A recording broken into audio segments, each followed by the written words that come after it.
ಯಾವತ್ ಸಂಜಾಯತೆ ಕಿಂಚಿತ್ ಸತ್ವಂ ಸ್ಥಾವರ ಜಂಗಮಂ ಕ್ಷೇತ್ರ ಕ್ಷೇತ್ರಜ್ಞ ಸಂಯೋಗಾತ್ ತತ್ವಿದ್ಧಿ ಭರತರ್ಷಭ. ಕೃಷ್ಣ ಅರ್ಜುನನಿಗೆ ಹೇಳ್ತಾ ಇದ್ದಾನೆ, ಯಾವತ್ ಸಂಜಾಯತೆ ಕಿಂಚಿತ್ ಸತ್ವಂ. ಸತ್ವಂ ಅಂದರೆ ವಸ್ತುಗಳು.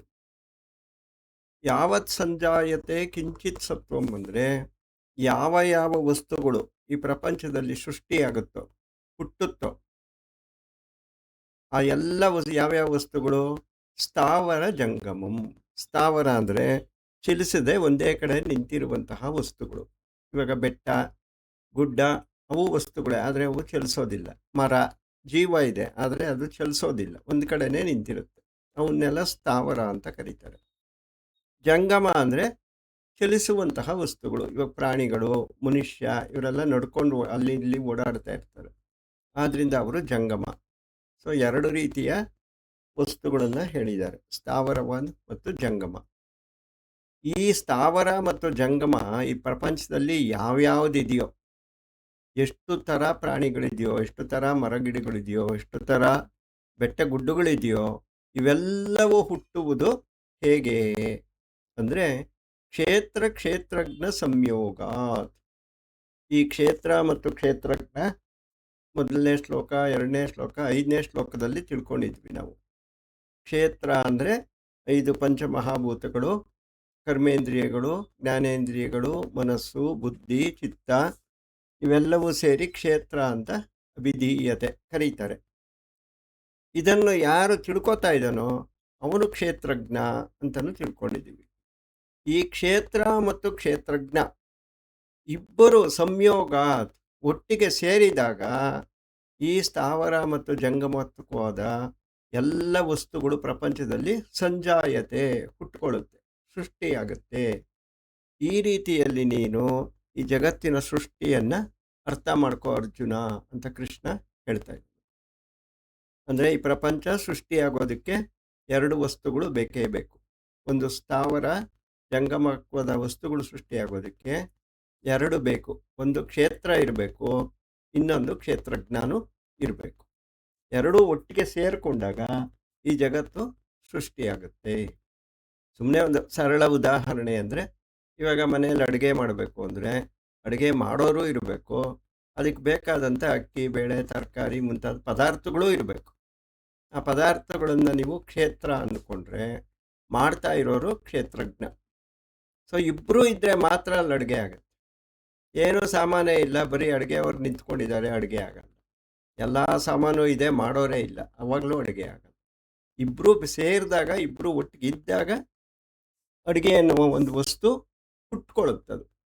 ಅದೇ ರೀತಿಯಲ್ಲಿ ಈ ಪ್ರಪಂಚ ಹುಟ್ಕೊಳ್ಳೋದಕ್ಕೆ ಕಾರಣ ಏನು ಅಂದರೆ ಕ್ಷೇತ್ರ ಮತ್ತು ಕ್ಷೇತ್ರಜ್ಞ ಇವರಿಬ್ಬರು ಒಟ್ಟಿಗೆ ಸೇರಿದಾಗ ಈ ಜಗತ್ತು ಸೃಷ್ಟಿಯಾಗುತ್ತೆ ಅಂತ ತಿಳ್ಕೋ ಅರ್ಜುನ ಅಂತ ಹೇಳ್ತಾ ಇದ್ದಾರೆ.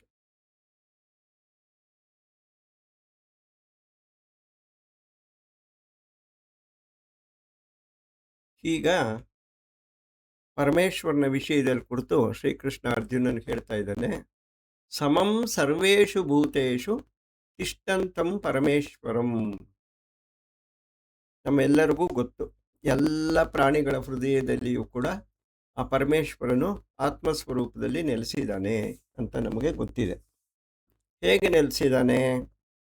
ತುಂಬ ಒಳ್ಳೆಯವರ ಹತ್ರ ಜಾಸ್ತಿ, ಕೆಟ್ಟವ್ರ ಹತ್ರ ಕಮ್ಮಿ, ಕೆಲವರ ಹತ್ರ ಇಲ್ಲವೇ ಇಲ್ಲ. ತುಂಬ ಭಕ್ತರ ಹತ್ರ ಜಾಸ್ತಿ ತುಂಬಿಕೊಂಡಿದ್ದಾನೆ, ದುಷ್ಟರ ಹತ್ರ ಇಲ್ಲವೇ ಇಲ್ಲ. ಈ ರೀತಿ ಇದೆಯಾ ಅಂದರೆ ಇಲ್ಲ. ಸಮಂ ಸರ್ವೇಷು ಭೂತೇಶು, ಎಲ್ಲ ಪ್ರಾಣಿಗಳಲ್ಲಿಯೂ ಸಮನಾಗಿದ್ದಾನವನು. ಅವನಲ್ಲಿ ಯಾವ ಭೇದ ಭಾವವೂ ಇಲ್ಲ. ಒಂದು ಆನೆ ಇರ್ಬೋದು, ಇರುವೆ ಇರ್ಬೋದು, ಹಾವಿರ್ಬೋದು, ಚೇಳಿರ್ಬೋದು, ಮನುಷ್ಯನಾಗಿರ್ಬೋದು, ಒಳ್ಳೆಯವರಾಗಿರ್ಬೋದು, ಕೆಟ್ಟವರಾಗಿರ್ಬೋದು, ಪಾಪಿಗಳಾಗಿರ್ಬೋದು, ಪುಣ್ಯವಂತರಾಗಿರ್ಬೋದು, ಏನೇ ಆಗೋಗ್ಲಿ, ಸಮಂ ಸರ್ವೇಷು ಭೂತೇಷು ತಿಷ್ಠಂತಂ ಪರಮೇಶ್ವರಂ. ಆ ಪರಮೇಶ್ವರ ಎಲ್ಲರಲ್ಲಿಯೂ ಸಮಭಾವದಿಂದ ಇರ್ತಾನೆ. ಅವರಲ್ಲಿ ಹೆಚ್ಚು, ಇವರಲ್ಲಿ ಕಮ್ಮಿ ಅಂತ ಇಲ್ಲ. ವಿನಶ್ಯತ್ಸು ಅವಿನಶ್ಯಂತಂ ಯಃ ಪಶ್ಯತಿ ಸ ಪಶ್ಯತಿ. ವಿನಶ್ಯತ್ಸು ಅವಿನಶ್ಯಂತಂ ಅಂದರೆ ನಾಶವಾಗುವ ವಸ್ತುಗಳಲ್ಲಿ ನಾಶವಾಗದ ರೂಪದಲ್ಲಿ ಇರ್ತಾನೆ. ಏನು ಹಾಗಂದ್ರೆ, ನಾಶವಾಗುವ ವಸ್ತು ಅಂದರೆ ಯಾವುದು? ಈ ಶರೀರ.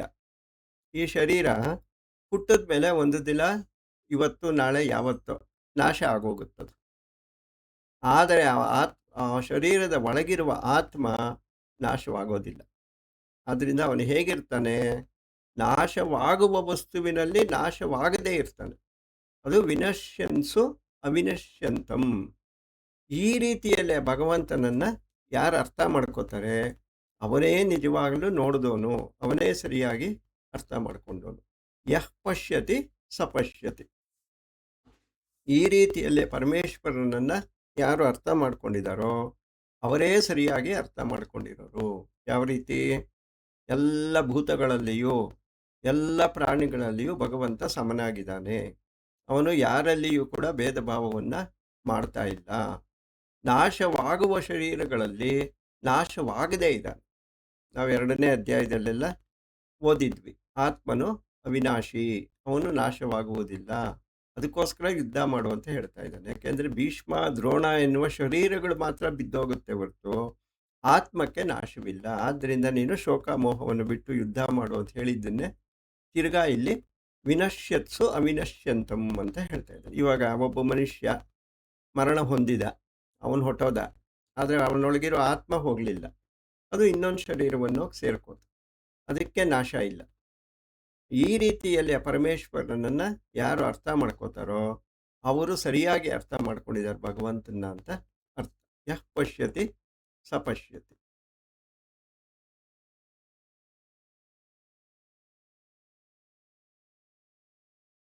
ಸಮಂ ಪಶ್ಯನ್ ಹಿ ಸರ್ವತ್ರ ಸಮ ಅವಸ್ಥಿತಂ ಈಶ್ವರಂ. ಎಲ್ಲ ಕಡೆಗಳಲ್ಲಿಯೂ ಸಮನಾಗಿ ನೆಲೆಸಿರುವ ಈಶ್ವರನನ್ನು ನಾವು ಕೂಡ ಸಮನಾಗಿ ನೋಡಬೇಕು. ಇವಾಗ ಭಗವಂತ ಎಲ್ಲ ಪ್ರಾಣಿಗಳಲ್ಲಿಯೂ ಸಮನಾಗಿ ನೆಲೆಸಿದ್ದಾನೆ. ಅವನಲ್ಲಿ ಏನು ಭೇದ ಭಾವ ಇಲ್ಲ. ಬ್ರಾಹ್ಮಣ, ಕ್ಷತ್ರಿಯ, ವೈಶ್ಯ, ಶೂದ್ರ ಅಂತಾಗಲಿ, ಗಂಡು ಹೆಣ್ಣು ಅಂತಾಗಲಿ, ಉದ್ದ ಕುಳ್ಳು ಅಂತಾಗಲಿ, ಅಥವಾ ಇದು ಪ್ರಾಣಿ ಚೇಳು ಅಂತಾಗಲಿ, ಇದು ಆನೆ ಅಂತಾಗಲಿ, ಯಾವ ಭೇದ ಭಾವವನ್ನು ಮಾಡದೆ ಎಲ್ಲದರಲ್ಲಿಯೂ ಸಮನಾಗಿರುವ ಈಶ್ವರನನ್ನ ಸಮಂ ಪಶ್ಯನ್ ನಾವು ಸಮನಾಗಿ ನೋಡಬೇಕು. ಅಂದರೆ ನಮಗೇನಾಗುತ್ತೆ ಅವಾಗ ಈ ಒಂದು ಶ್ಲೋಕದ ಅನುಭವ ಆದರೆ ನಮ್ಮಲ್ಲಿ ಭೇದ ಭಾವಗಳು ಹೊರಟು. ನಮಗೆ ಎಲ್ಲರೂ ಒಂದೇ. ಸಮಂ ಪಶ್ಯನ್ ಹಿ ಸರ್ವತ್ರ ಸಮವಸ್ಥಿತಂ ಈಶ್ವರಂ. ನಮಗೂ ಕೂಡ ಎಲ್ಲ ಕಡೆ ಸಮನಾಗೆ ಕಾಣಿಸ್ಬೇಕು. ಯಾಕೆಂದ್ರೆ ಅವನು ಸಮನಾಗಿದ್ದಾನೆ. ಅವನು ಸಮನಾಗಿದ್ರೂ ಕೂಡ ನಮ್ಮ ಕೈಯಲ್ಲಿ ಸಮನಾಗಿ ನೋಡೋಕ್ಕಾಗ್ತಾ ಇಲ್ಲ. ಇವರು ಸಾಹುಕಾರರು, ಇವರು ಬಡವರು, ಇವರು ಒಳ್ಳೆಯವರು, ಇವರು ಕೆಟ್ಟವರು, ಈ ರೀತಿ ಭೇದ ಭಾವಗಳನ್ನೇ ಮಾಡ್ಕೊಂಡು ಹೋಗ್ತಾ ಇದ್ದೀವಿ ಹೊರತು ನಮ್ಮ ಕೈಯಲ್ಲಿ ಸಮನಾಗಿ ನೋಡ್ಕೊಳಕ್ಕಾಗ್ತಾ ಇಲ್ಲ. ಆದರೆ ಯಾರು ಆ ರೀತಿಯಲ್ಲಿ ಸಮನಾಗಿರುವ ಈಶ್ವರನನ್ನು ಸಮನಾಗಿ ನೋಡುವುದನ್ನು ಕಲ್ತ್ಕೊಂಡಿರ್ತಾರೋ ಅವರು ನ ಹಿನಸ್ತಿ ಆತ್ಮನ ಆತ್ಮಾನಂ. ತನ್ನಿಂದ ತಾನು ನಾಶ ಮಾಡಿಕೊಳ್ಳುವುದಿಲ್ಲ. ಅರ್ಥ ಏನು? ಮತ್ತೆ ಈ ಸಂಸಾರ ಸಾಗರದಲ್ಲಿ ಬೀಳೋದು. ನ ಹಿನಸ್ತಿ ಆತ್ಮನ ಆತ್ಮಾನಂ. ಆ ಹಿನಸ್ತಿ ಅಂದರೆ ನಾಶ ಮಾಡ್ಕೊಳ್ಳೋದು, ಕೊಂದ್ಕೊಳ್ಳೋದು, ಅಥವಾ ಕೆಳಕ್ಕೆ ಹೋಗೋದು, ಈ ರೀತಿ ಅರ್ಥ. ಆ ರೀತಿಯಲ್ಲಿ ಎಲ್ಲೆಲ್ಲಿಯೂ ಸಮನಾಗಿರುವ ಈಶ್ವರನನ್ನ ಸಮದೃಷ್ಟಿಯಿಂದ ನಾವು ಕೂಡ ನೋಡೋದನ್ನು ಕಲಿತ್ಕೊಂಡ್ರೆ ನಮ್ಮನ್ನು ನಾವು ಹಾಳು ಮಾಡ್ಕೊಳ್ಳೋದಿಲ್ಲ. ಹೇಗೆ ಹಾಳು ಮಾಡ್ಕೊಳ್ಳೋದು? ಸಂಸಾರ ಸಾಗರದಲ್ಲಿ ಬೀಳೋದೇ ಹಾಳು ಮಾಡ್ಕೊಳ್ಳೋದು. ಅಲ್ಲಿ ಬೀಳದೆ ತಥೋ ಯಾಂತಿ ಪರಾಂ ಗತಿಂ.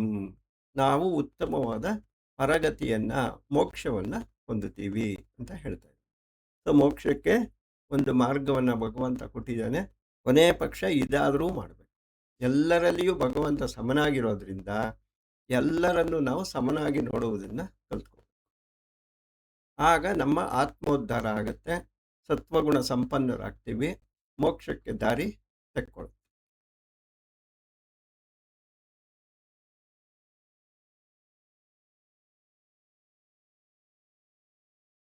ಪ್ರಕೃತ್ಯೈವ ಚ ಕರ್ಮಾಣಿ ಕ್ರಿಯಾಮಣಾನಿ ಸರ್ವಶಃ ಯಃ ಪಶ್ಯತಿ ತಥಾ ಆತ್ಮಾನಾಂ ಅಕರ್ತಾರಾಂ ಸಪಶ್ಯತಿ. ಹಿಂದಿನ ಶ್ಲೋಕದಲ್ಲಿರೋದನ್ನೇ ಈಗ ಮತ್ತೆ ಹೇಳ್ತಾ ಇದ್ದಾನೆ. ಈಗ ಈ ಕರ್ಮಗಳನ್ನು ಯಾರು ಮಾಡ್ತಾ ಇದ್ದಾರೆ? ನಾನು ಮಾಡ್ತಾ ಇದ್ದೀನಾ? ನೀವು ಮಾಡ್ತಾ ಇದ್ದೀರಾ? ಇಲ್ಲ, ನಾವು ಮಾಡ್ತಾ ಇಲ್ಲ. ಮತ್ತು ಮಾಡ್ತಾ ಇರೋದು ಯಾರು? ಪ್ರಕೃತ್ಯೈವ ಚ ಕರ್ಮಾಣಿ ಕ್ರಿಯಾಮಣಾನಿ ಸರ್ವಶಃ. ಆ ಪ್ರಕೃತಿಯೇ ತನ್ನ ಕರ್ಮಗಳನ್ನು ಅದು ಮಾಡಿಕೊಂಡು ಹೋಗ್ತಾ ಇದೆ.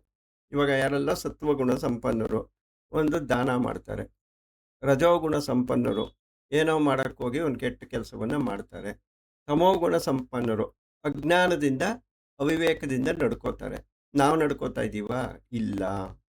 ಪ್ರಕೃತ್ಯೈವ ಚ ಕರ್ಮಾಣಿ ಕ್ರಿಯಾಮಣಾನಿ ಸರ್ವಶಃ. ಆ ತ್ರಿಗುಣಾತ್ಮಕವಾದ ಪ್ರಕೃತಿಯೇ ಎಲ್ಲ ಕರ್ಮಗಳನ್ನು ಮಾಡಿಕೊಂಡು, ಅದನ್ನೇ ಪ್ರಾರಬ್ಧ ಕರ್ಮ ಅಂತ ಹೇಳೋದು. ಅಂದರೆ ನಾವು ಇವತ್ತು ಏನು ಮಾಡ್ತಾ ಇದ್ದೀವಿ, ಯಾವುದೋ ಒಂದು ಶಕ್ತಿ ನಮ್ಮಿಂದ ಅವನ್ನೆಲ್ಲ ಮಾಡಿಸ್ತಾ ಇದೆ, ನಾವು ಮಾಡ್ತಾ ಇಲ್ಲ. ಅದನ್ನು ನಾವು ತಿಳ್ಕೋಬೇಕು. ಇದು ಅಧ್ಯಾತ್ಮ. ನಾನು ಮಾಡ್ತಾ ಇದ್ದೀನಿ ಅಂತ ತಿಳ್ಕೊಂಡ್ರೆ ಅಜ್ಞಾನ. ನಾನು ಏನೂ ಮಾಡ್ತಾ ಇಲ್ಲಪ್ಪ, ನನಗೆ ಒಳಗಿರ್ತಕ್ಕಂಥ ಪ್ರಕೃತಿಯ 3 ಗುಣಗಳೇ ಎಲ್ಲ ಕೆಲಸಗಳನ್ನು ಅದ್ರ ಪಾಡ್ಗದು ಮಾಡ್ಕೊಂಡು ಹೋಗ್ತಾ ಇದೆ, ನಾನು ಏನೂ ಮಾಡ್ತಾ ಇಲ್ಲ ಅಂತ ತಿಳ್ಕೊಂಡ್ರೆ ಅದೇ ಅಧ್ಯಾತ್ಮ. ಯಃ ಪಶ್ಯತಿ ತತ ಆತ್ಮಾನಾಂ ಅಕರ್ತಾರಾಂ ಸಪಶ್ಯತಿ. ಯಾರು ನಾನು ಏನನ್ನೂ ಮಾಡ್ತಾ ಇಲ್ಲ, ಹೇಗೆ ಭಗವಂತ ಮಾಯೆಯನ್ನು ಸೃಷ್ಟಿ ಮಾಡಿ ಸುಮ್ಮನೆ ನೋಡ್ಕೊಂಡು ಕೂತಿದ್ದಾನೋ, ಅದೇ ರೀತಿಯಲ್ಲಿ ನಮ್ಮ ಒಳಗಿರುವ ಮಾಯೆ ಆ ಕೆಲಸಗಳನ್ನು ಮಾಡ್ಕೊಂಡು ಹೋಗ್ತಾ ಇರುತ್ತೆ. ಅದನ್ನು ನೋಡಿಕೊಂಡು ಭಗವಂತನ ರೀತಿಯಲ್ಲೇ ನಾವು ಕೂತ್ಕೊಂಡಿರ್ಬೇಕು. ಅದು ಅರ್ಥ. ಯಃ ಪಶ್ಯತಿ ತಥಾ ಆತ್ಮಾನಾಂ ಅಕರ್ತಾರಾಂ ಸಪಶ್ಯತಿ. ಅಂದರೆ ನಾನು ಏನನ್ನೂ ಮಾಡ್ತಾ ಇಲ್ಲ. ಇವಾಗ ಒಂದು ಒಳ್ಳೆ ಕೆಲಸವನ್ನು ಮಾಡಿದ್ವಿ, ಒಂದು ದಾನವನ್ನೇ ಮಾಡಿದ್ವಿ, ಧರ್ಮವನ್ನೇ ಮಾಡಿದ್ವಿ, ಪುಣ್ಯ ಕೆಲಸವನ್ನೇ ಮಾಡಿದ್ವಿ. ಏನು ಭಾವನೆ ಬರಬೇಕು? ನಾನು ಏನೂ ಮಾಡ್ತಾ ಇಲ್ಲ. ನನ್ನ ಒಳಗಡೆ ಇರ್ತಕ್ಕಂಥ ಸತ್ವಗುಣ ಆ ಕೆಲಸವನ್ನು ನನ್ನಿಂದ ಮಾಡಿಸ್ತು. ನಾಳೆ ನನ್ನಿಂದ ಏನೋ ಒಂದು ಅಪರಾಧ ಆಯಿತು, ತಪ್ಪಾಯಿತು, ಆಗಲೂ ಇದೇ ಭಾವನೆ, ನಾನೇನು ಮಾಡ್ತಾ ಇಲ್ಲ. ನನ್ನ ಒಳಗಿರ್ತಕ್ಕಂಥ ರಜೋಗುಣ ತಮೋಗುಣ ನನ್ನಿಂದ ಆ ಕೆಲಸ ಅದು ಮಾಡ್ಕೋತಾ ಇದೆ. ಈ ರೀತಿ ಬಂದಾಗ ಇದೇ ಸ್ಥಿತಪ್ರಜ್ಞಸ್ಯ. ಸ್ಥಿತಪ್ರಜ್ಞಸ್ಯ ಕಾ ಭಾಷಾ ಅಂತ ಕೇಳಿದ್ನಲ್ಲ, ಇದೇ ಸ್ಥಿತಪ್ರಜ್ಞತೆ. ಆದ್ದರಿಂದ ಯಾವುದೇ ಕೆಲಸಗಳನ್ನು ಯಾರೇ ಮಾಡ್ತಾ ಇರಲಿ, ಅದಕ್ಕೆ ಅವರು ಕಾರಣ ಆಗಿರಲ್ಲ. ಅವರ ಒಳಗಡೆ ಇರ್ತಕ್ಕಂಥ ಗುಣಗಳೇ ಕಾರಣ. ಆ ಗುಣಗಳು ಅವರವ್ರ ಕೈಲಿ ಆ ಕೆಲಸಗಳನ್ನು ಮಾಡಿಸ್ಕೊಂಡು ಹೋಗ್ತಾ ಇರುತ್ತೆ. ಅದು ನಮಗೆ ಅರ್ಥ ಆಗಬೇಕು. ಈಗ ಸ್ವತಂತ್ರ ಬರೋಕ್ಕೆ ಮೊದಲು ಎಲ್ಲ ಅಪರಾಧಿಗಳನ್ನು ನೇಣಿಗೆ ಹಾಕುವಂಥ ಒಂದು ರೂಢಿ ಇತ್ತು. ಎಲ್ಲಿ? ಪ್ರಪಂಚದಲ್ಲೆಲ್ಲ, ಬರೀ ಭಾರತ ದೇಶ ಅಲ್ಲ, ಇಡೀ ಪ್ರಪಂಚದಲ್ಲೇ ಒಂದು ರೂಢಿ ಇತ್ತು. ತಪ್ಪು ಮಾಡಿದವ್ರನ್ನ ನೇಣಿಗೆ ಹಾಕೋದು, ಕೈ ಕತ್ತರಿಸೋದು ಎಲ್ಲ ಮಾಡೋರು. ಇವೆಲ್ಲ ಓದಿದ ಮೇಲೆ ಅವ್ರಿಗೂ ಅನ್ನಿಸ್ತಂತೆ, ಏನು 3 ಗುಣಗಳಿವೆ, 3 ಗುಣಗಳ ಪ್ರಕಾರವಾಗಿ ಆ ಕೆಲಸಗಳು ಮಾಡ್ಕೊಂಡು ಹೋಗ್ತಾ ಇದೆ, ಈ ಮನುಷ್ಯ ಏನೂ ಮಾಡೇ ಇಲ್ಲ. ಅದಕ್ಕೋಸ್ಕರ ಏನು ಮಾಡಿದ್ರು, ಇಡೀ ಜಗತ್ತಲ್ಲಿ ಇವಾಗ ಗಲ್ಲು ಶಿಕ್ಷೆನ ಕ್ಯಾನ್ಸಲ್ ಮಾಡಿದ್ರು. 14 ವರ್ಷ ಜೀವಾವಧಿ ಶಿಕ್ಷೆ ಮ್ಯಾಕ್ಸಿಮಮ್. ಅಂದರೆ 14 ವರ್ಷದಲ್ಲಿ ಏನಾಗುತ್ತೆ, ಅವನ ಗುಣಗಳು ಖಂಡಿತವಾಗಿಯೂ ಬದಲಾವಣೆ ಆಗುತ್ತೆ. ಬದಲಾವಣೆ ಆದಮೇಲೆ ಮನುಷ್ಯ ಒಳ್ಳೆಯವನಾಗ್ತಾನೆ. ಇಷ್ಟೇ. ಆದ್ದರಿಂದ ಯಾರಾದರೂ ಕೆಟ್ಟ ಕೆಲಸ ಮಾಡ್ತಾ ಇದ್ರು ಕೂಡ ಅವ್ರನ್ನ ಅಂದು ಪ್ರಯೋಜನ ಇಲ್ಲ. ಅವರ ಗುಣಗಳನ್ನು ನಾವು ಮೇಲಕ್ಕೆತ್ತೋದಕ್ಕೆ ಪ್ರಯತ್ನ ಪಟ್ಟರೆ ಮನುಷ್ಯ ಒಳ್ಳೆಯವನ. ಅದಕ್ಕೆ ಸತ್ಸಂಗವೇ ಮಾರ್ಗ. ಆದ್ದರಿಂದ ಯಃ ಪಶ್ಯತಿ ತಥ ಆತ್ಮಾನಾಂ ಅಕರ್ತಾರಾಂ ಸಪಶ್ಯತಿ. ನಾನು ಏನೂ ಮಾಡ್ತಾ ಇಲ್ಲ ಅಂತ ತಿಳ್ಕೋ ಅಂತ ಅರ್ಜುನನಿಗೆ ಹೇಳ್ತಾ ಇದ್ದಾನೆ. ಯದಾ ಯಾವಾಗ ಭೂತ ಪೃಥಕ್ ಭಾವಂ ಏಕಸ್ಥಂ ಅನುಪಶ್ಯತಿ. ಭೂತ ಪೃಥಕ್ ಭಾವಂ, ಪೃಥಕ್ ಅಂದರೆ ಬೇರೆ ಬೇರೆ, ಭಾವಗಳು ಭೂತಗಳು ಅಂದರೆ ಈ ಬೇರೆ ಬೇರೆ ಶರೀರಗಳು ಒಬ್ಬನಲ್ಲೇ ಇರುವುದನ್ನು ಯಾವಾಗ ನಾವು ನೋಡ್ತೀವೋ, ಇವಾಗ ನಾನಿರ್ಬೋದು, ನೀವಿರ್ಬೋದು, ಸುತ್ತಮುತ್ತಲ ಪ್ರಪಂಚ ಇರ್ಬೋದು, ಪ್ರಾಣಿಗಳು, ಮರ ಗಿಡ ಇವೆಲ್ಲ ಎಲ್ಲಿದೆ?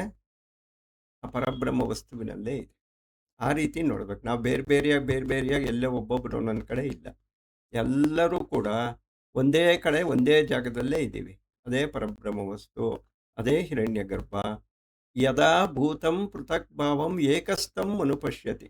ನಾವೆಲ್ಲರೂ ಕೂಡ ಒಂದೇ ಕಡೆ, ಎಲ್ಲಿ ವಿಶ್ವರೂಪದಲ್ಲಿ ತೋರಿಸ್ತಾನಲ್ಲ ಕೃಷ್ಣ, ಎಲ್ಲರೂ ಅವನ ಬಾಯನ್ನು ಪ್ರವೇಶ ಮಾಡಿ ಒಳಗಡೆ ಹೋಗ್ತಾ ಇರೋದನ್ನು ಅರ್ಜುನ ನೋಡ್ತಾನೆ. ನಾವೆಲ್ಲರೂ ಭಗವಂತನಲ್ಲೇ ಇರೋದು. ತಥ ಏವಚ ವಿಸ್ತಾರಂ ಬ್ರಹ್ಮ ಸಂಪತ್ಯತೆ ತಥಾ. ಮತ್ತು ಈ ಜಗತ್ತಿನಲ್ಲಿ ಎಲ್ಲೆಲ್ಲಿ ನೋಡಿದರೂ ಆ ಪರಬ್ರಹ್ಮ ವಸ್ತುವೇ ವಿಸ್ತಾರವಾಗಿ ಹರಡ್ಕೊಂಡಿರೋದು ನಮಗೆ ಕಾಣಿಸ್ತಾ ಇರುತ್ತೋ, ಇದು ಒಂದು ಸ್ಥಿತಿ. ಇವೆಲ್ಲ ಆತ್ಮಜ್ಞಾನ ಉಂಟಾದವನ ಸ್ಥಿತಿಗಳು. ಅವನು ಈ ರೀತಿಯಲ್ಲಿ ಅವನಿಗೆ ಅನುಭವ ಆಗ್ತಾ ಇರುತ್ತೆ ಅಂತ ಕೃಷ್ಣ ಅರ್ಜುನನಿಗೆ ಹೇಳ್ತಾ ಇದ್ದಾನೆ. ಇವಾಗ ನಮ್ಗೆ ಆತ್ಮಜ್ಞಾನ ಆಗೋಯ್ತು. ಏನಾಗತ್ತೆ ನನಗೆ ಅಂದರೆ ಈ ರೀತಿಯ ಭಾವನೆಗಳು ನಮ್ಮಲ್ಲಿ ಬರಬೇಕು. ಯಾವಾಗ ಬಂದಿರುತ್ತೋ ಆವಾಗ ನಮಗೆ ಆತ್ಮಜ್ಞಾನ ಆಗಿದೆ ಅಂತ ಅರ್ಥ. ಯದಾ ಭೂತ ಪೃಥಕ್ ಭಾವಂ ಏಕಸ್ಥಂ ಅನುಪಶ್ಯತಿ. ಎಲ್ಲ ಪ್ರಾಣಿಗಳು ಆ ಭಗವಂತನಲ್ಲಿರೋದನ್ನು ಮತ್ತು ಆ ಭಗವಂತನೇ ಎಲ್ಲ ಕಡೆಯೂ ಇರುವುದನ್ನು ಅವನು ನೋಡ್ತಾನೆ. ಬ್ರಹ್ಮ ಸಂಪದ್ಯತೆ ತದಾ.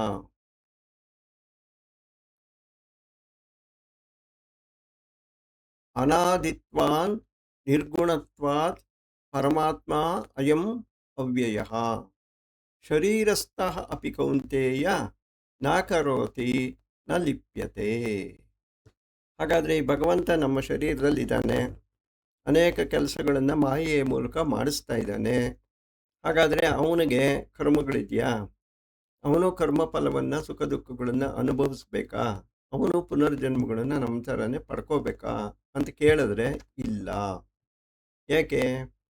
ಅನಾದಿತ್ವಾತ್. ಅವನಿಗೆ ಆದಿಯೂ ಇಲ್ಲ, ಅಂತ್ಯವೂ ಇಲ್ಲ. ಯಾರು ಹುಟ್ಟಿರ್ತಾನೋ ಅವನು ಮಾತ್ರ ಸಾಯ್ತಾನೆ. ಯಾರು ಹುಟ್ಟೇ ಇರಲ್ವೋ ಅವನು ಸಾಯೋ ಪ್ರಶ್ನೆ ಬರೋದೇ ಇಲ್ಲ. ಆ ಭಗವಂತ ಅನಾದಿತ್ವ, ಅವನಿಗೆ ಅನಾದಿಯಾಗಿರೋದ್ರಿಂದ, ಹುಟ್ಟು ಇಲ್ಲದೆ ಇರೋದ್ರಿಂದ ಅವನಿಗೆ ಸಾವು ಇಲ್ಲ. ಆದ್ದರಿಂದ ಅವನು ಯಾವ ಕರ್ಮಫಲಗಳನ್ನು ಅನುಭವಿಸಲ್ಲ. ನಿರ್ಗುಣತ್ವಾತ್. ಅವನು ಸತ್ವ ರಜಸ್ ತಮಸ್ ಈ ಮೂರು ಗುಣಗಳನ್ನು ದಾಟಿ ಮೇಲೆ ಹೋಗಿರೋನು. ಆದ್ದರಿಂದ ಅವನಿಗೆ ಈ ಒಂದು ಕರ್ಮಫಲಗಳ ಸಂಬಂಧ ಇಲ್ಲ. ಪರಮಾತ್ಮ. ಅವನು ಎಲ್ಲ ಆತ್ಮಗಳಿಗೂ ಪರಮ. ಅವನು ಉತ್ತಮವಾದ ಆತ್ಮ, ಆದ್ದರಿಂದ ಅವನು ಪರಮಾತ್ಮ, ಎಲ್ಲರಿಗೂ ಈಶ್ವರ, ಅವನು ಒಡೆಯ. ಅವ್ಯಯ. ವ್ಯಯ ಅಂದರೆ ಕಳ್ಕೊಳ್ಳೋದು. ಇವ ನನ್ನ ಕೈ ಇದೆ, ಕೈ ಹೋಯ್ತು, ಕಾಲಿದೆ, ಕಾಲು ಹೋಯ್ತು, ಕಣ್ಣಿದೆ, ಕಣ್ಣು ಹೋಯ್ತು, ಕೊನೆಗೆ ಪ್ರಾಣ ಇದೆ, ಪ್ರಾಣ ಹೋಯ್ತು. ಈ ಥರ ನಾವೆಲ್ಲ ಕಳ್ಕೊತಾ ಇರ್ತೀವಲ್ಲ. ಶಕ್ತಿ ಇದೆ, ಶಕ್ತಿ ಹೋಯ್ತು. ನೆನಪಿನ ಶಕ್ತಿ ಇದೆ, ನೆನಪಿನ ಶಕ್ತಿ ಹೋಯ್ತು. ಆ ಭಗವಂತನಿಗೆ ಆ ರೀತಿಯಲ್ಲಿ ಕಳ್ಕೊಳ್ಳೋದಕ್ಕೆ ಯಾವ ಅವಯವಗಳು ಇಲ್ಲ ಅವನಿಗೆ. ಆದ್ದರಿಂದ ಅವನು ಅವ್ಯಯ. ಇಂತಹ ಪರಮಾತ್ಮ ಹೀಗಿರೋದ್ರಿಂದ ಶರೀರಸ್ಥಃ ಅಪಿ. ಶರೀರದಲ್ಲೇ ಇದ್ದರೂ ಕೂಡ, ಶರೀರ ಸ್ಥಿತೋ ಅಪಿ, ಶರೀರದಲ್ಲಿ ಇದ್ದರೂ ಕೂಡ ನ ಕರೋತಿ. ಅವನು ಏನನ್ನು ಮಾಡಲ್ಲ. ನಾ ಲಿಪ್ಯತೆ. ಆ ಮಾಡಿದ ಫಲಗಳನ್ನು ಅವನಿಗೆ ಅಂಟ್ಕೊಳ್ಳೋದು ಇಲ್ಲ. ಆದ್ದರಿಂದ ಅವನಿಗೆ ಪುನರ್ಜನ್ಮ ಅನ್ನೋದು ಆ ಭಗವಂತನಿಗೆ ಇಲ್ಲ.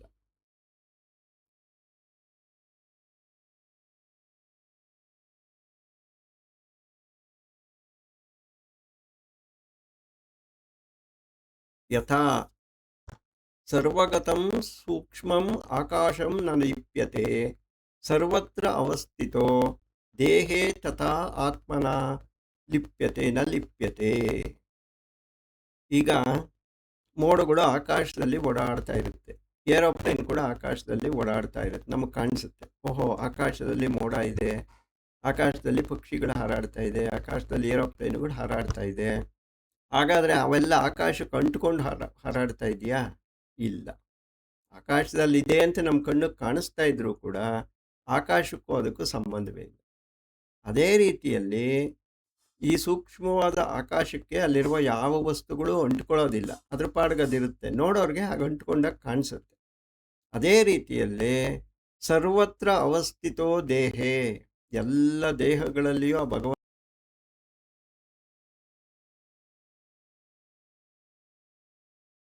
ಅಂಟುಕೊಳ್ಳದೆ ತನ್ನ ಪಾಡಕ್ಕೆ ತಾನು ಚಲಿಸ್ತಾ ಇರುತ್ತೋ ಅದೇ ರೀತಿಯಲ್ಲಿ ಭಗವಂತ ನಮ್ಮ ಎಲ್ಲ ಶರೀರಗಳನ್ನು ನೆಲೆಸಿದ್ರು ಕೂಡ ಈ ಶರೀರಕ್ಕೆ ಅಂಟ್ಕೊಳ್ಳಲ್ಲ.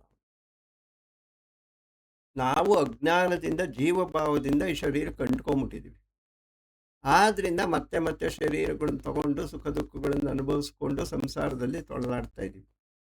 ಜ್ಞಾನ ಯಾವಾಗ ಬರುತ್ತೆ ನಮಗೂ ಕೂಡ ಆ ಶರೀರದಿಂದ ನಾವು ಬೇರ್ಪಡಿಸ್ಕೊಂಡ್ಬಿಡ್ತೀವಿ. ಇವಾಗ ತೆಂಗಿನಕಾಯಿ ಒಳಗಡೆ ಕುರಿ ಇರುತ್ತೆ, ಇದು ಕೊಬ್ಬರಿ ಇರುತ್ತೆ. ಅದು ಗಿಟ್ಕಾಗೋದ್ಮೇಲೆ ಅಂಟ್ಕೊಳ್ಳೋದಿಲ್ಲ, ಅದು ಈಚೆಗೆ ಬಂದ್ಬಿಡುತ್ತದು.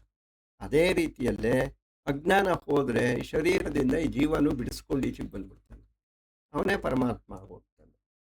ಆ ರೀತಿಯಲ್ಲಿ ಎಲ್ಲ ಶರೀರಗಳಲ್ಲಿದ್ದರೂ ಕೂಡ ಅವನಿಗೆ ಪುನರ್ಜನ್ಮವೂ ಇಲ್ಲ, ಅವನು ಈ ಶರೀರಕ್ಕೆ ಅಂಟ್ಕೊಳ್ಳೋದು ಇಲ್ಲ. ನಾವು ಹಾಗೆ ಇರಬೇಕು ಅಂತ ಅರ್ಥ. ಅದಕ್ಕೆ ಇನ್ನೂ ಒಂದು ಉದಾಹರಣೆಗಳನ್ನು ಹೇಳ್ತಾ ಇದ್ದಾನೆ. ಯಥಾ ಪ್ರಕಾಶಯತಿ ಏಕಃ ಕೃತ್ಸ್ನಂ ಲೋಕಂ ಇಮಂ ರವಿಃ. ಯಥಾ ಹೇಗೆ, ಪ್ರಕಾಶಯತಿ ಏಕಃ ಕೃತ್ಸ್ನಂ ಲೋಕಂ ಇಮಂ ರವಿಃ ಒಬ್ಬನೇ ಸೂರ್ಯ ಈ ಲೋಕವನ್ನೆಲ್ಲ ಹೇಗೆ ಬೆಳಗ್ತಾ ಇದ್ದಾನೋ ಅದೇ ಇವಾಗೇನು ಅಮೇರಿಕಕ್ಕೊಬ್ಬ ಸೂರ್ಯ, ಲಂಡನ್ಗೊಬ್ಬ ಸೂರ್ಯ, ಇಂಡಿಯಾಗೊಬ್ಬ ಸೂರ್ಯ ಇದ್ದಾನ? ಇಲ್ಲ, ಒಬ್ಬನೇ ಸೂರ್ಯ ಎಲ್ಲವನ್ನೂ ಬೆಳಗ್ತಾ ಇದ್ದಾನೆ. ಅದೇ ರೀತಿಯಲ್ಲೇ ಕ್ಷೇತ್ರಂ ಕ್ಷೇತ್ರೀ ತಥಾ ಕೃತ್ಸ್ನಂ ಪ್ರಕಾಶಯತಿ ಭಾರತ. ಎಲ್ಲ ಕ್ಷೇತ್ರಗಳನ್ನು ಒಬ್ಬನೇ ಪರಮಾತ್ಮ ಬೆಳಗ್ತಾ ಇದ್ದಾನೆ. ಸೊ ಇಲ್ಲಿ ಬೇರೆ ಬೇರೆ ಬೇರೆ ಬೇರೆ ದೇವರುಗಳು ದೇವತೆಗಳು ಯಾರೂ ಇಲ್ಲ. ಎಲ್ಲರನ್ನು ಹೇಗೆ ಒಬ್ಬನೇ ಸೂರ್ಯ ಜಗತ್ತನ್ನೆಲ್ಲ ಬೆಳಗ್ತಾ ಇದ್ದಾನೋ ಹಾಗೆ ಆ ಪರಬ್ರಹ್ಮ ವಸ್ತು ಈ ಜಗತ್ತಿನ ಎಲ್ಲವನ್ನೂ ಬೆಳಗ್ತಾ ಇದೆ ಅಂತ ಉದಾಹರಣೆಗಳ ಮೂಲಕ ಇಲ್ಲಿ ಹೇಳ್ತಾ ಇದ್ದಾರೆ. ಕ್ಷೇತ್ರ ಕ್ಷೇತ್ರಜ್ಞಯೋರ್ ಏವಂ ಅಂತರಂ ಜ್ಞಾನಚಕ್ಷುಷ ಭೂತ ಪ್ರಕೃತಿ ಮೋಕ್ಷಂಚಯೇ ವಿದುರ್ಯಾಂತಿ ತೇ ಪರಂ. ಹೀಗೆ ಜ್ಞಾನಚಕ್ಷುಷ ಜ್ಞಾನವೆಂಬ ಕಣ್ಣುಗಳಿಂದ, ಸೊ ಕೊನೆಗೆ ಎಲ್ಲ ಬರೋದು ಜ್ಞಾನಕ್ಕೆ. ಜ್ಞಾನ ಬಂದಾಗಲೇ ಮುಕ್ತಿ. ಜ್ಞಾನಚಕ್ಷುಷ ಜ್ಞಾನವೆಂಬ ಕಣ್ಣುಗಳಿಂದ ಕ್ಷೇತ್ರ ಕ್ಷೇತ್ರಜ್ಞಯೋರ್ ಏವಂ ಅಂತರಂ. ಕ್ಷೇತ್ರ ಅಂದರೆ ಏನು, ಕ್ಷೇತ್ರಜ್ಞ ಅಂದರೆ ಏನು, ಈ ಪ್ರಪಂಚ ಅಂದ್ರೇನು, ಪ್ರಪಂಚವನ್ನು ಆಳುತ್ತಿರುವ ಈಶ್ವರ ಅಂದ್ರೇನು, ಈ ಶರೀರ ಅಂದ್ರೇನು, ಶರೀರದ ಒಳಗೆ ನೆಲೆಸಿರುವ ಜೀವ ಅಂದ್ರೇನು, ಆತ್ಮ ಅಂದ್ರೇನು, ಇವುಗಳನ್ನೆಲ್ಲ ಜ್ಞಾನದಿಂದ ನಾವು ತಿಳ್ಕೊಂಡಾಗ ಭೂತ ಪ್ರಕೃತಿ ಮೋಕ್ಷಂಚ ಈ ಶರೀರದಲ್ಲೇ ಮತ್ತೆ ಮತ್ತೆ ಹುಟ್ಟುವ ಪುನರ್ಜನ್ಮವನ್ನು ನಾವು ನಿಲ್ಲಿಸ್ತೀವಿ, ನಮಗೆ ಮೋಕ್ಷವನ್ನು ಪಡಿತೀವಿ. ಭೂತ ಪ್ರಕೃತಿ ಮೋಕ್ಷಂಚಯೇ ವಿದುರ್ ಯಾಂತಿ ತೇ ಪರಂ. ಅವರು ಈ ಒಂದು ಪುನರ್ಜನ್ಮವನ್ನು ಬಿಟ್ಟು ಪರಮಗತಿಯನ್ನು ಪಡೀತಾರೆ. ಇದು ಕ್ಷೇತ್ರ ಕ್ಷೇತ್ರಜ್ಞ ಯೋಗ. ಇದರಲ್ಲಿ ನಾವೇನು ತಿಳ್ಕೋಬೇಕು, ಕ್ಷೇತ್ರ ಅಂದರೆ ಯಾರು, ಕ್ಷೇತ್ರಜ್ಞ ಅಂದರೆ ಯಾರು, ಇವುಗಳನ್ನು ಯೋರ್ ಏವಂ ಅಂತರಂ ವ್ಯತ್ಯಾಸವನ್ನು ತಿಳ್ಕೋಬೇಕು. ಇವಾಗ ನಮಗೆ ವ್ಯತ್ಯಾಸ ಗೊತ್ತಿಲ್ಲ, ಕ್ಷೇತ್ರವೂ ಗೊತ್ತಿಲ್ಲ, ಕ್ಷೇತ್ರಜ್ಞನೂ ಗೊತ್ತಿಲ್ಲ. ಎಲ್ಲ ಕಲಬೆರಕೆ ಮಾಡಿಕೊಂಡು ನೋಡಿಕೊಂಡು ತೊಳಲಾಡಿಕೊಂಡು ಕಷ್ಟಪಟ್ಟು ಒದ್ದಾಡ್ತಾ ಇದ್ದೀವಿ. ಯಾವಾಗ ನಮಗೆ ಜ್ಞಾನದಿಂದ ಈ ಅಂತರಗಳು ಈ ಆಧ್ಯಾತ್ಮ ಗೊತ್ತಾಗುತ್ತೋ ಆವಾಗ ಜೀವನ ಸುಖವಾಗುವುದು, ಶಾಂತಿ ನೆಮ್ಮದಿ ಎಲ್ಲ ನೆಲೆಸಿ. ಇತಿ ಶ್ರೀಮದ್ ಭಗವದ್ಗೀತಾ ಭಾಷ್ಯೆ ಕ್ಷೇತ್ರ ಕ್ಷೇತ್ರಜ್ಞಯೋಗೋ ನಾಮ ತ್ರಯೋದಶೋ ಅಧ್ಯಾಯ. ಇಲ್ಲಿಗೆ 13ನೇ ಅಧ್ಯಾಯ ಮುಗಿತು. ಈಗ ಪ್ರಶ್ನೆಗಳಿದ್ರೆ ತಗೊಂಡು